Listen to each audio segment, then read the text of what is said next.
我覺得唔好俾年齡限制咗個想像力先，即係好多人會覺得我啱啱出嚟做嘢冇耐咯喎，咁快諗廿幾歲買樓投資好似唔關自己事咁。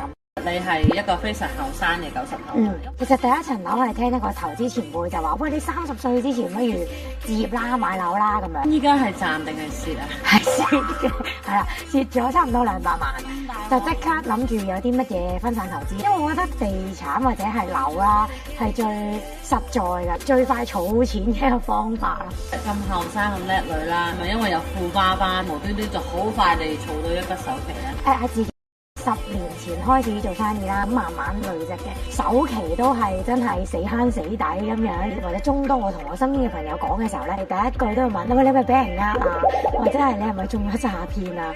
正係因為冇人講過，所以咧引發到我嘅好奇心，好似冇人知咁樣咯。呢個地方有啲認知差，咁就正係因為冇人知，所以就令到我吸到我想問你多啲呢個市場嘅嘢。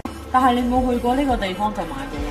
石油嘅 backup 啦，咁佢亦都有開發好多旅遊嘅，同埋好多國際品牌都進駐咗。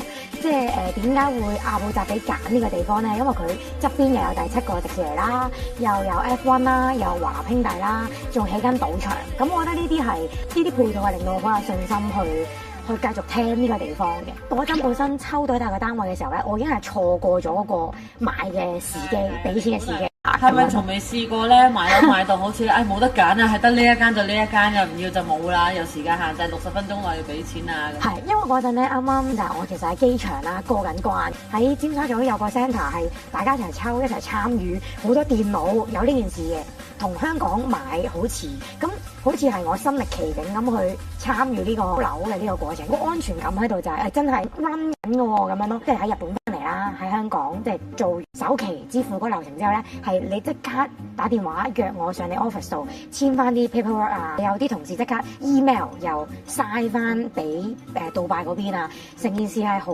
實淨嘅咁樣咯，咁所以就好有信心揾你哋幫手。